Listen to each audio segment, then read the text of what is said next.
Because we're not as united and because we're not as like militaristic, meaning we don't follow rules, unlike militaristic culture where, the boss says, this is how we're going to do it, and everyone follows, right? Like very good soldiers. Right. Here it's chaotic. You have to beat somebody up to submission to kind of get them to say, okay, fall in line, don't jump the line, don't pay your way, jump the line, stuff like that. I mean, do you believe in diversification? Yeah, super. Except that it's so scary right now that you might think that it's a good time to enter a particular market when the fundamentals of the markets are being eroded.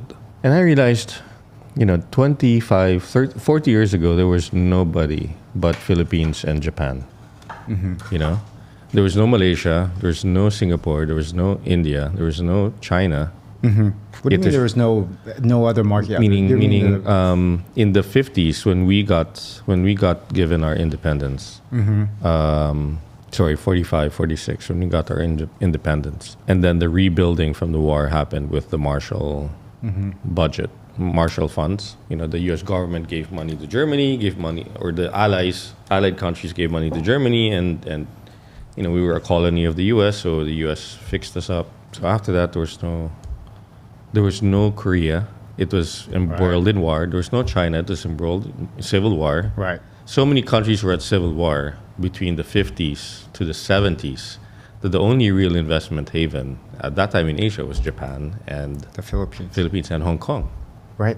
And actually, the Philippine Stock Exchange is one of the oldest. First, yeah. It's the first in Asia? First, I think so.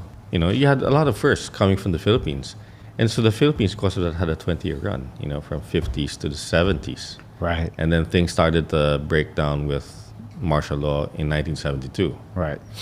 I think Economies, it seems to me that, it takes 20 years to build up a country. It takes another 20 years to destroy it, erode the fundamentals of it. And then after those 20 years, it'll take another 20 years to kind of build up. And that's exactly where we are. Can you be more specific about what you're talking about when you're talking about eroding fundamentals? What does fundamentals mean? For example, like Japan, right? Japan's known for innovation, known for hard work, known for competence, known for creativity, known for honesty, diligence. They're also known for arrogance and very anti-foreign mindset. All that is changing today. And it's been changing for the last 20 years. It took them almost 20 years, but because they work very hard and they have an old civilization, a united civilization, for the last 4,000 years, most of that was united Japan, or a meaningful part of Japan was united. It was easy for them to organize, to do great things between 45 to, let's say, 95. 30 years, right? 40 years or 50 years of growth. And after those 50 years, everyone got burned out. Right. It took them 20 years to go from, bombed out country to like building everything they had in the 70s. And then it took them 20 years of that to really prosper. And then after that peak in 95, it's just been downhill. But Japan was adopting to a U.S. capitalistic system that the U.S. implemented in a way to help prevent the Japanese to go back into, say, the communist threat, right? Yeah. And I think they did the same in the Philippines, right? They try to kind of implement their capitalistic democracy. And Japan thrived because of that, right? And so for whatever reason, it seemed to work for them. And I guess it worked for the Philippines for some time. Yeah, because we're not as united and because we're not as like militaristic, meaning we don't follow rules, unlike militaristic culture where, the boss says, this is how we're going to do it, and everyone follows, right? Like very good soldiers. Right. Here it's chaotic. You have to beat somebody up to submission to kind of get them to say, okay, fall in line, don't jump the line, don't pay your way, jump the line, stuff like that. I was talking to James Deacon on this, and he had this interesting quote. I watched one of his videos. He said the Philippines is, people drive like it's like UFC on wheels. And he said that Filipinos would die for their family, and they're so considerate for their family, but in the public space, they don't give a shit about anybody. Well, I think it's worse in Mumbai. If Oh, maybe yeah. he should start driving Right. in Mumbai, man. That was like scary. So I thought that was an interesting take on how Filipinos don't overall in a collective society don't It's tribal. It's a very tribal yeah, it's very tribal, right? It's my civilization. tribe, It's a very tribal culture. right? Back to the fundamentals, like Japan, for example. Interesting, right? So they went through this huge economic boom. At some point, they were considered the second richest country in the world.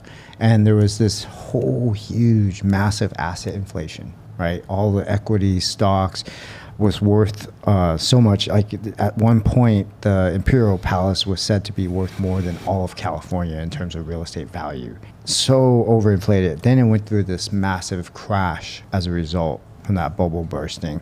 And ever since then, their monetary policy was, I think the US kind of followed their monetary policy. They were printing money at negative interest rates. And they did this for so long to try to prop up their economy. And yet, they never hit inflation.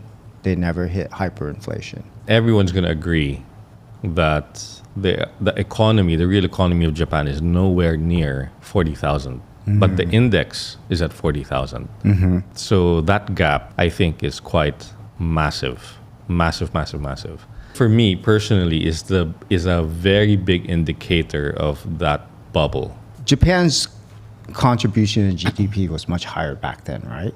Or is it? Because is it adjusted for inflation? If you take the 40,000 back then in the 90s versus now, No, it's just a number. there's not a lot of trust in the Philippine Stock Exchange. There's not enough liquidity. There's not enough retail investors. It's just for the institutional investors. Yeah, that's fair.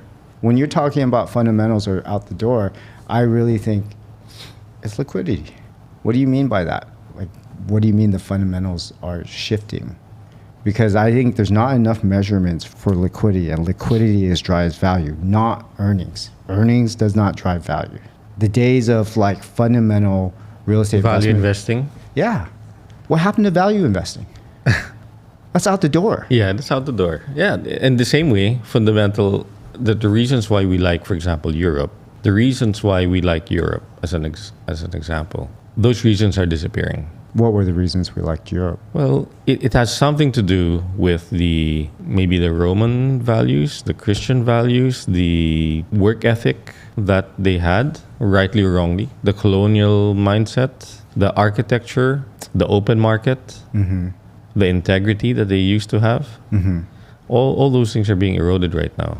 I mean, you look at from year 2000 all the way to today, you have all these corporate scandals in all over Europe, right?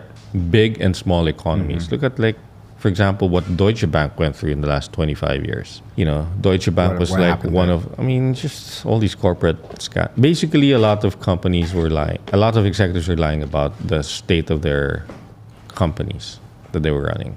You know, you look at people like Volvo, right? And that scandal they went through about what the press called deception in terms of the performance of the tech in their engines. You know, look at year 2000 and what happened to Enron and Arthur Andersen. Arthur Andersen was like the sacred house of, you know, integrity for audits, Right.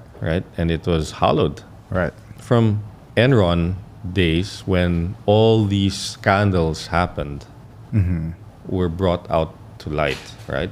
And it doesn't stop. It came out again in 2008. It came out again, you know, and more of it is coming out now. So I think it didn't just happen overnight in year 2000. It means that those habits, those bad habits, started way, way earlier, maybe 20 years ago. If I look at another sacred institution, you know, you can look at the most sacred of it all, the Catholic Church, right? Those scandals came out just in the last 25 years. But those things have been going on forever. Yes. Right? From since way back. Right. Way, way, way, way back. So, but it's only now that those things are coming to light and people are questioning, therefore, the fundamentals of why they conform or put faith in certain things, whether it's a bank or corporation or a religion.